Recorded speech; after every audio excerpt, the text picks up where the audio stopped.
ओम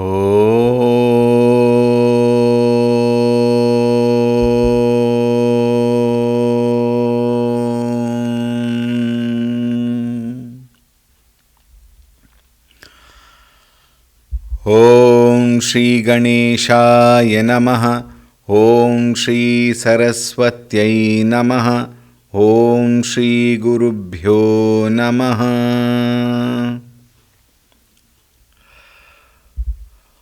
ओम सदाशिवसमारम्भां शङ्कराचार्यमध्यमाम् अस्मदाचार्यपर्यन्तां वन्दे गुरुपरम्पराम्।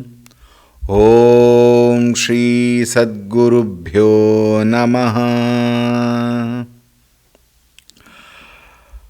ओम ध्यायामि चिन्मयानन्दं गुरुदेवं महामतिं प्रेमपूर्णं क्रियाशीलं सदा लोकहिते रतं कृपालुं सुन्दराकारं समर्थं सत्यदर्शिनं वाचा तत्त्वप्रकाशिन्या शोकमोहविनाशिनम्। ओम श्री चिन्मय सद्गुरवे नमः।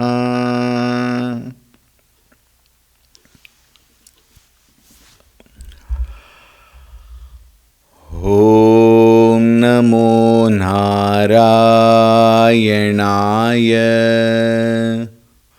ओम नमो नारायणाय। ओम नमो नारायणाय। ओम नमो नारायणाय। ओम नमो नारायणाय। ओम नमो नारायणाय। ओम नमो नारायणाय।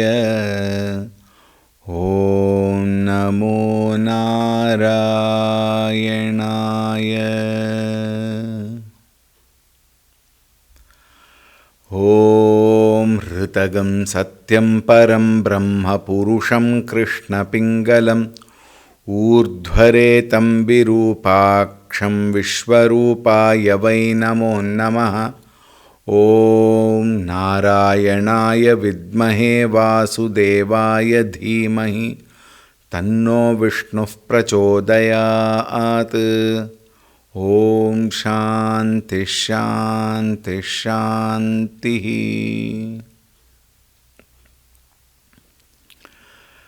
हरि ओम सुप्रभातम्। ओम शुक्लांबरधरं विष्णुं शशिवर्णं चतुर्भुजं प्रसन्नवदनं ध्यायेत् सर्वविघ्नोपशान्तये। शान्ताकारं भुजगशयनं पद्मनाभं सुरेशं विश्वाधारं गगनसदृशं मेघवर्णं शुभांगं लक्ष्मीकान्तं कमलनयनं योगिहृद्ध्यानगम्यं वन्दे विष्णुं भवभयहरं सर्वलोकैकनाथम्। ओम नमो भगवते वासुदेवाय। ओम नमो भगवते वासुदेवाय। ओम नमो भगवते वासुदेवाय। ओम विश्वं विष्णुर्वषट्कारो भूतभव्यभवत्प्रभुः भूतकृद्भूतभृद्भावो भूतात्मा भूतभावनः पूतात्मा परमात्मा च मुक्तानां परमागतिः अव्ययः पुरुषः साक्षी क्षेत्रज्ञोऽक्षर एव च योगो योगविदां नेता प्रधानपुरुषेश्वरः नारसिंहवपुः श्रीमान् केशवः पुरुषोत्तमः सर्वः शर्वः शिवस्थाणुर्भूतादिर्निधिरव्ययः संभवो भावनो भर्ता प्रभवः प्रभुरीश्वरः स्वयंभूः शम्भुरादित्यः पुष्कराक्षो महास्वनः अनादिनिधनो धाता विधाता धातुरुत्तमः अप्रमेयो हृषीकेशः पद्मनाभोऽमरप्रभुः Vishwakarma मनुस्त्वष्टा स्थविष्ठस्थविरो ध्रुवः.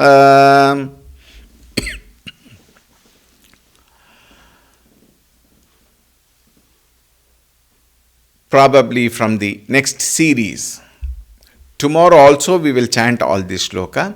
From the next series, after Shantakaram, Vishwam Vishnur Vashatkaro, first shloka, and then we will chant one shloka before the, actually with the shloka which we are dealing.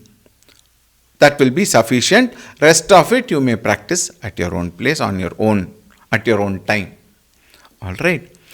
Now we have started discussing on one of the most technical nama, very, very logical and scientific nama, Aprameyaha. The first among the 9 namas in this particular shloka. Aprameyaha. Then we saw all this. Prama means true knowledge, valid knowledge and actual knowledge. And Pramata or Pramatru is the subject who is gaining the knowledge, and Prameya is the object of knowledge, and Pramana is the means of knowledge. And in the means of knowledge we had 6 sources, 6 means of knowledge what we see in this world. Pratyaksha Pramana, direct knowledge, or we may also replace that knowledge with direct perception. Direct knowledge or direct perception. Direct perception could be a better word in this context. Anumana Pramanam is that knowledge gained out of inference by association. Upamana Pramana is a knowledge gained out of comparison with a similar object or knowledge. Arthapatti Pramanam. Arthapatti is knowledge gained out of inference through removing the inconsistency. Anupalabdhi is non-perception. Knowledge gained about the non-perception or gained regarding the non-perception of a particular thing or being. These 5 we have dealt with yesterday. Now the 6th one is called Shabda Pramana or Agama Pramana or Shastra Pramana or Veda Pramana. These are all the words which are used generally. All mean one and the same scriptures. And verbal is a word used here to indicate the words, not the sound. Sound we dealt with in the first Pramanam, Pratyaksha Pramanam, where the Panchendriyas are the factor. Here, Panchendriyas are not the factor. Here the Shabda refers to the verbal teachings of the scriptures. So, scriptural authentication, knowledge born through scriptural teachings. All right. Now we will see how all these pramanas cannot give us the knowledge of the nature of the Supreme Brahman.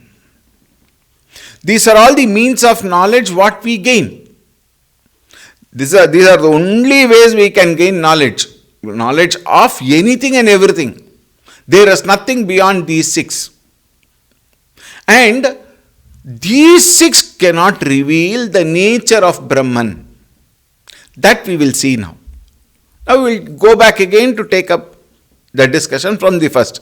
How pratyaksha pramana cannot give me the knowledge of the nature of Brahman. Direct perception. Shabdadi rahitatvat na pratyaksha gamyaha. What did we discuss on the pratyaksha pramana? Pramana, that knowledge gained out of eyes, ears, nose, tongue and skin. Shabda, sparsha, rupa, rasa, gandha. And shabdadi rahitatvat. Now here shabda has to be properly understood. Why? Because the sixth one is shabda pramana is given. There the shabda pramana means words. Here shabda pramana is sound.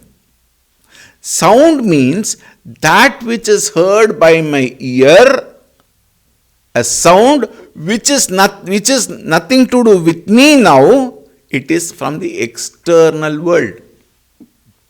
The ears listen to the sound. The eyes receive or rather visualize the forms and color. The tongue tastes. The nose smells. Skin touches. These are all things which we know. But all these bring in information of everything other than me.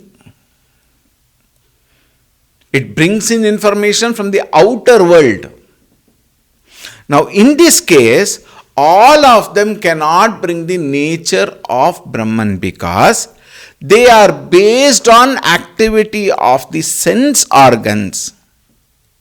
And therefore, he cannot be known by pratyaksha pramanam. Why he cannot be known by pratyaksha pramanam? Because here the object of knowledge which is supposed to be Brahman is not outside me. This we will derive at the end of the discussion. We will come to that. Brahman as an object of knowledge is not possible because anything that I have to objectify must be limited by space and time. 1. 2. It must be available as an object of perception to my senses. Whereas Brahman is not such an object which is available for my senses to visualize, to listen to, etc. Think. Therefore, pratyaksha pramana cannot give me the revelation of the nature of Brahman. He is devoid of that so-called sound, so-called smell, so-called taste, etc. Right? Therefore, pratyaksha pramana cannot give me the nature of Brahman. Second one is anumana pramanam, inference by association. Now here we gave the example of what? Of smoke, and that gives me the knowledge of what? Of the fire, because of which smoke is seen. So there is an association between smoke and fire, and smoke is different from the fire, though born out of fire. Think. The properties of the smoke and the properties of fire are different. Think. Therefore, it cannot be another source where I can gain the knowledge of the nature of Brahman. Na api anumana vishayaha. Why? Tad vyaptalingaha abhavat. Vyaptalinga abhavat meaning what? Here Brahman again has to be a different object to infer. So something must be there, and there must be a something which is derived out of the first object. Here, there is no mark, as it is given here, which can reveal the nature of Brahman. other than Brahman. Brahman is indicated as what? Advitiyam Brahma. There is no second to it. Therefore, if Brahman has to be identified through this means of knowledge, then there must be something else. Whereas there is nothing other than Brahman. Therefore, Anumana Pramana cannot become a Pramana for revealing the nature of Brahman. Third, Upamana Pramanam, inference by association. Again, the similar logic comes into picture. Na api upamana siddhihi nirbhagatvena sa adrishya abhavat. Upamana pramanu. Upamana means what? I must have an other object for comparison. In the earlier pramana, there must be another object because of which I see a second one, through which I can infer the other. Like I see the smoke, and through smoke I infer fire. Here I have to compare something. Like yesterday we saw about dog and wolf. So many examples are there. A bison and a buffalo, for example. This difference, for being different, there must be two to compare. Therefore, nirbhagatvena, this analogy does not function because there is no bhaga. Bhaga means what? There is no part. Therefore, since Bhagavan is not a part or a product,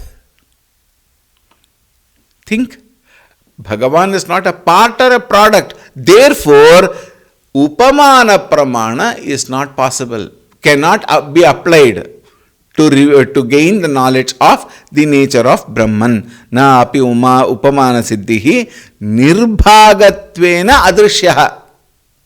It is not seen because it has no part. It is ekameva advitiyam. He cannot be known by analogy as he has no parts, and as analogy functions by comparing one part of a thing with a corresponding part of the other thing. Therefore, since comparison is not possible, Upamana Pramana is refuted. Alright. Then comes the fourth one, Arthapatti Pramanam, inference through removing consistency. Na api. Bhagavan says, no, it cannot be possible. Why? Arthapatti grahya. Na api arthapatti grahya. Reason, tadvina anupapadyamanasya asambhavat. Implication too cannot be used to know him, as it is impossible to attain anything without him. To negate. What is the issue here? Inference through removing inconsistency. There is something which has to be removed, which has to be inconsistent. And in Brahman, there is nothing called inconsistency. And it can never be removed, because he is the very existence. Since he is a very existence, Sat Chit Ananda Swarupaha, when we say Sat is what? Existence. Chit is consciousness. He is consciousness, that is existence. And therefore, it cannot be a non-existent for negation. Therefore, Arthapatti Pramana is negated, refuted. And then comes Anupalabdhi Pramanam. The same logic holds here. Anupalabdhi meaning what? Non-apprehension. Non-apprehension means as of now we are not able to apprehend. But it is not that it is non-existent because it is I can't apprehend. Is it not? Even though I may not be able to understand, he still is. The very isness is he. Therefore, he is not known by the criterion of negation again, because he cannot be negated. Now, yesterday we gave an example of the clock. The clock is not here. So what is the knowledge? The knowledge of absence of the clock here. Now can we say Bhagavan is not here? We can't say. Why? Sarva vyapakatvad brahma antarbahishcha tat sarvam vyapya narayana sthitah. Narayana antarbahishcha sarvam vyapya. Therefore, because he is a sarva vyapi, he cannot be negated from anywhere. Therefore, anupalabdhi pramanam, non-apprehension of Bhagavan is refuted. He is everywhere. He is a very existence itself. Now, if in all these five, if I have not understood, if I cannot understand, how else do I understand this Ishvara, this Bhagavan, Supreme? Then comes the sixth pramana called Shabda pramana, Agama pramana, Shastra pramana or Veda pramana, which supports to a certain extent at the same time. Even this pramana cannot reveal the nature of Brahman. This is the final bombshell. What? Shastras also cannot give me the knowledge of Brahman. Now you must be sitting there and wondering, then why are you teaching all this, Swamiji, and wasting our time? If Shastra cannot reveal. Now see, Shastras can reveal a certain factor which will help us to gain that knowledge of the Supreme, nature of the Supreme. Now see, Shastras, unlike the other five pramanam, points out. It is a pointer to gain the knowledge of the Supreme at the intellectual level alone. Through analysis, how do we analyze? Using our intelligence, the power of discrimination, we analyze, and in that analysis, how do I analyze there? I think about those things which I know, and gaining the knowledge of those things, I refer that with the lakshanas, and then I find they are not comparative to each other, they do not complement each other, therefore I say this is not Brahman. To say this is not Brahman, I must know why it cannot be Brahman. Therefore, I use logic, I use the power of discrimination, and I use the knowledge gained from the scriptures to negate what I know. Please be very attentive. I use the scriptures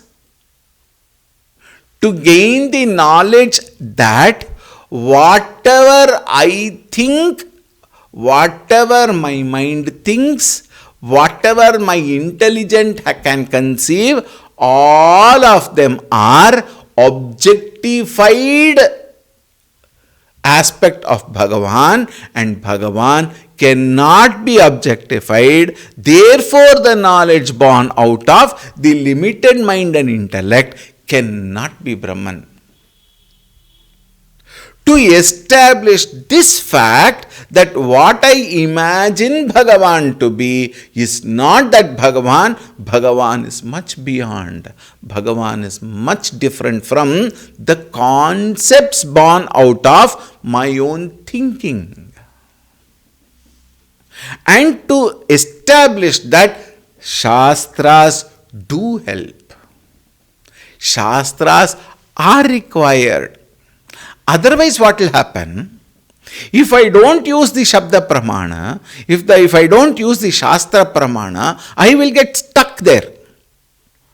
What do you mean by getting stuck? I might get stuck with the form of a Vishnu, form of a Narayana, form of a Krishna or a Shiva or a Devi or a Hanumanta or a Ganapati, I will get stuck there, and then I will only be popularizing the various forms and the varieties of God, which otherwise is an issue. Why? Ekameva Dvitiyam Brahma.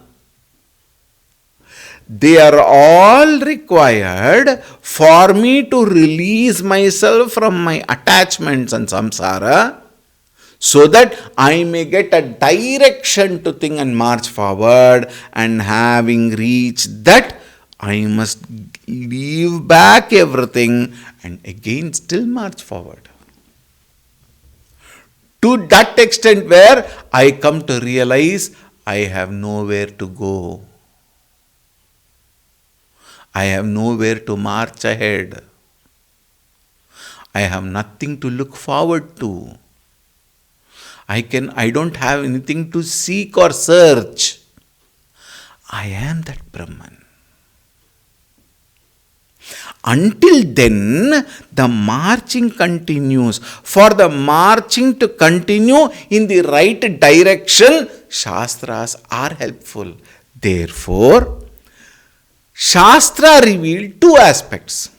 What are they? One, Saguna Ishvaraha, and two, the nature of Nirguna Ishvaraha as a objective knowledge for us to think.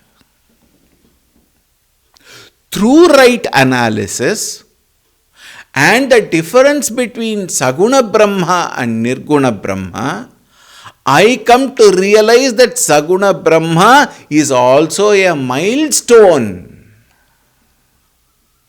And Nirguna Brahma is the destination.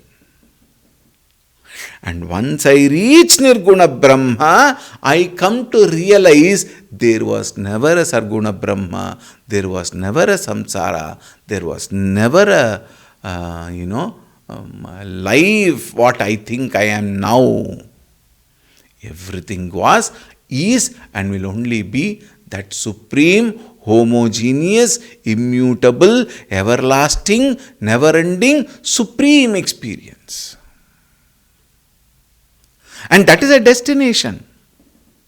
But for a normal samsari in the world who is working in the world with the whims and fancies, with so-called relationships and professional experiences, etc., there needs a gateway. This gateway is Saguna Brahma. This gateway is Saguna Ishvaraha, to whom I offer my ego. I surrender my ego, and through that surrendering the ego, I release myself from the samsara to concentrate upon, to channelize my mind and energies towards that Nirguna Brahma. This is the path for which Shastras are very important. So, Saguna Ishvaraha Shastraika Vedyaha. It is available for understanding only through Shastra, can be known indirectly through Shastra alone. Why? Because all other knowledge what I have been getting until today are objective knowledge, which can be objectified and analyzed and cannot be made into my own self. From that scientific standpoint, objects can never become subject. Subject can never become object. The object and subject bheda remains for eternity in science, worldly science. It is only in with Shastra support, I can come to realize, withdrawing myself from the objective world, I come to realize that the object of my knowledge, Parabrahma Swarupa Paramatma, is itself the subject also.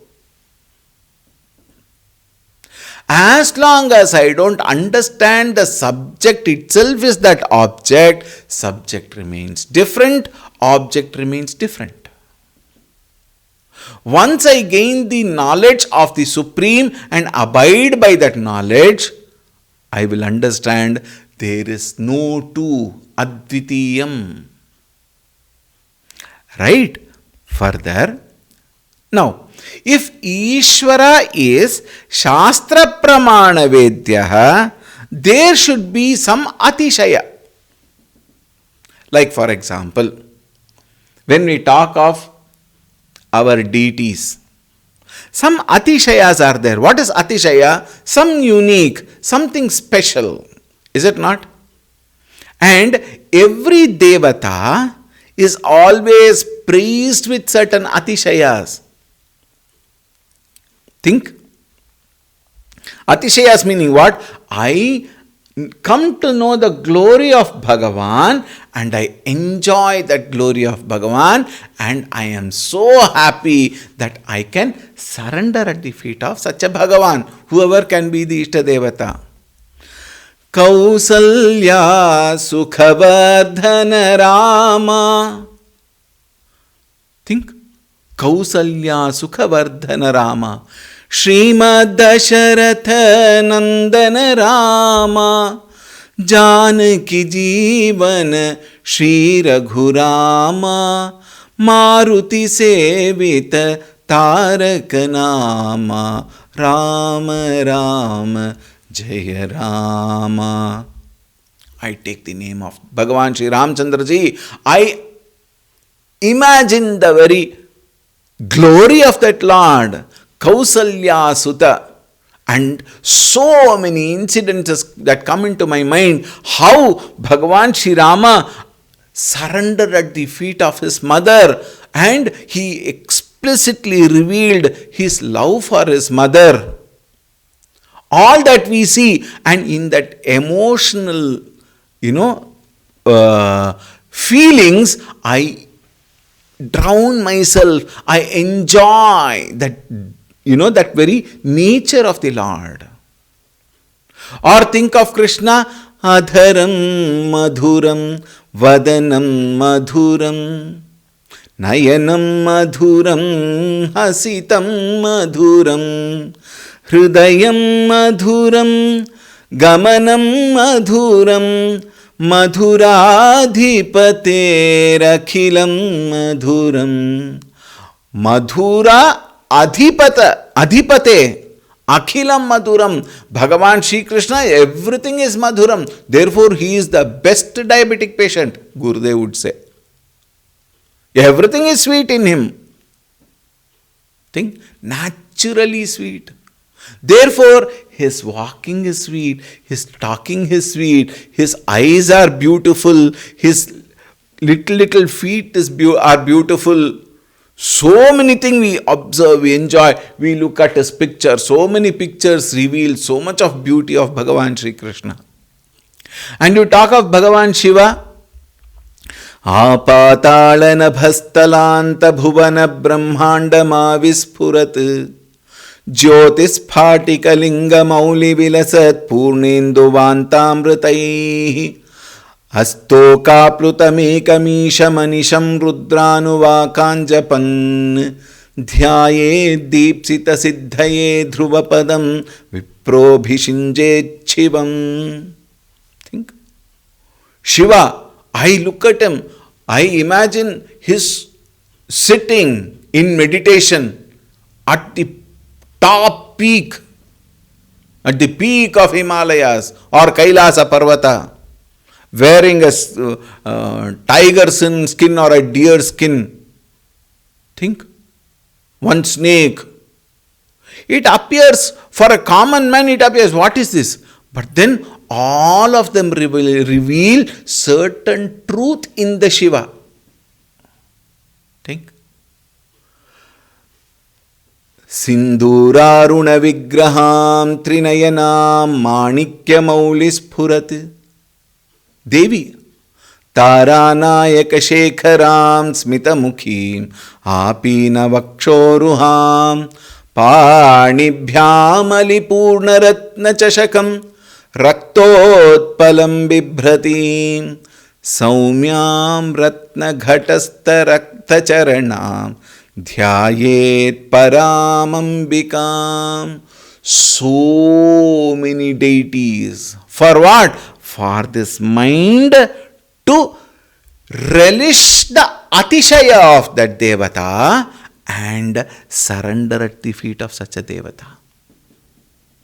Every devata reveals an atishaya, reveals a speciality, and one speciality need not be the same as the other. One devata may not be the same as other according to our mind, please. Rama is a Maryada Purushottama Rama. And what about Sri Krishna? A very playful personality. Think. Deep obedience and sevaka bhava, Hanumanji. Or we have the biological impossibility Ganapati, elephant head with a human body.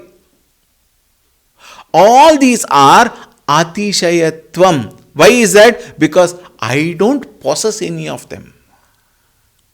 When I don't possess any of them, I enjoy seeing it in them, I appreciate that in them, and I am able to surrender my ego at the feet.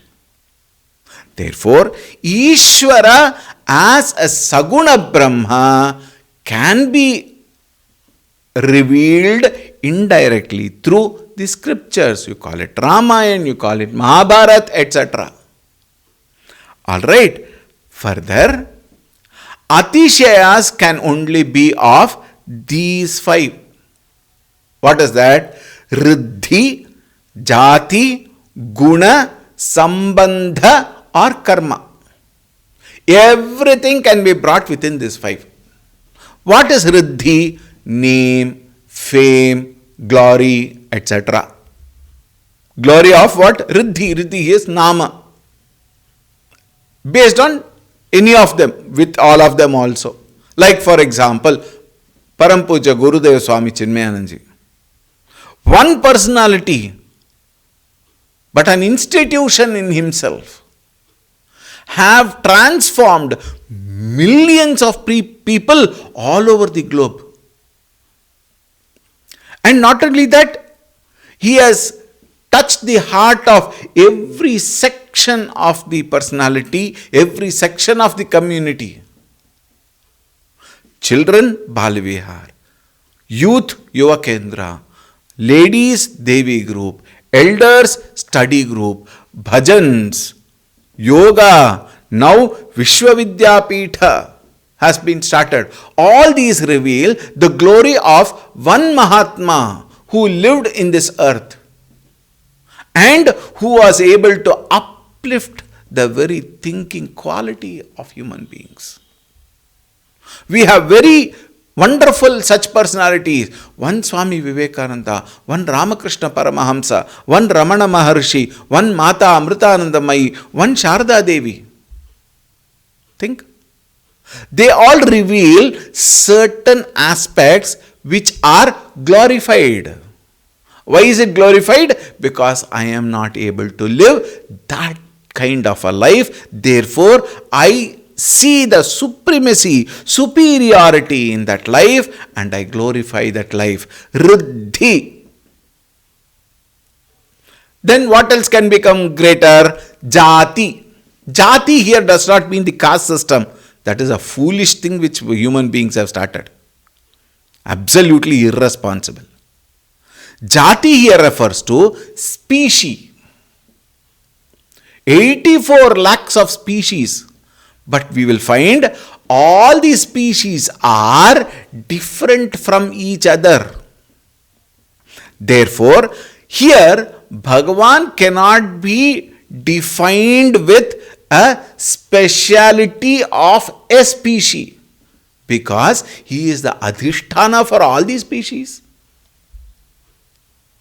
Therefore, he cannot be claimed as a speciality of a particular species.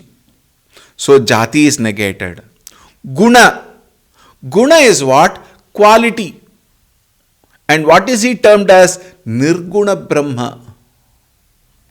The one who is beyond all the qualities. Sattva, Rajas, Tamas, Tamo Guna, he is beyond that. Therefore, we cannot say he is Sattva Guna Pradhana, he is Rajo Guna Pradhana. That we can talk with in terms of some deities or some Mahatmas or etc. But Brahman cannot be brought down to this level of identification with a guna because he is gunatitaha, nirguna Brahma. Then comes sambandha, relationship. Relationship has to be between two. In one, where can there be relationship? Therefore, when Parabrahma Swarupa is Ekameva Advitiyam Brahma, we cannot claim two. When we say there is two, then one, we have not understood Brahma obviously, and two, we have limited Brahma. Think. We have brought in limitation to Brahma, but Brahman is limitless. Therefore, there is no too far getting relation between the two. Relationship between the two. Therefore, sambandha is negated. Or kriya. Kriya is action. Action demands a structure to act, a field to act, a destination to act. Think. A result-oriented action. And the result must be different from the action.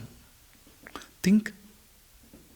Therefore, all these atishayas, why do I say all these atishayas? Jati may make you feel that I am great. Guna, he is a very, very noble person, good person, or he is a terrible monster.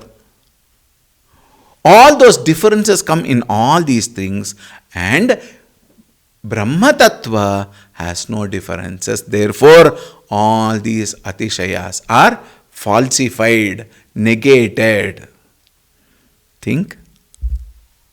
With this, the revealing nature of Parabrahma Swarupa Paramatma cannot be found in these pramanas. The nature of Brahman cannot be revealed through any of these pramanas. Then one may say, Swamiji, Shastrameva Abhayam, it is said. If Shastra cannot give me the knowledge of the Supreme Ishvara, then how? Do you mean to say Shastras are useless? Then it is said, no. Shastras are helpful to what extent?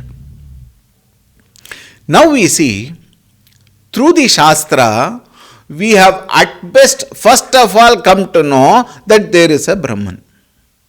First and foremost.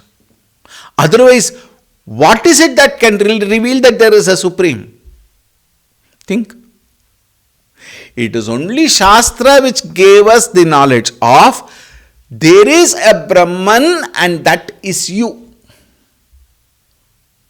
It is the Shastra which says Prajnanam Brahma, Ayam Atma Brahma, Tat Tvamasi. And the Anubhava mantra, Aham Brahmasmi. All these are revealed where? In the Shastra. And Shastras hold my hand and guide me towards that, which none of the other branch of knowledge can help me. Why? All other branches are objective knowledge. Think. Swamiji, but why at all this knowledge is required? Because of the irresistible mind which wants to know. As long as I am ignorant of something, my mind is restless and wants to know. And therefore, the student goes to the teacher and asks, कस्मिन्नु भगवो विज्ञाते येन सर्वमिदं विज्ञातं भवति. What is it that gaining which everything is gained? What is it? What is that knowledge gaining which nothing remains to be known? And that knowledge can only be subjective knowledge and not the objective knowledge. And this subjective knowledge starts with Saguna Upasana and the knowledge of Saguna Brahma and lead us to Nirguna Brahma. Shastras take us from this point up to that point and leaves us there. And it has to leave also. Shastra cannot give me the experience of Nirguna Brahma. Now please be clear. Shastras cannot give me the experience of Nirguna Brahma. Shastras at best can reveal the theoretical nature of Brahman, and once I gain that theoretical knowledge, I make that knowledge mine. I own that knowledge. When I become that knowledge, I will understand that I am that Supreme.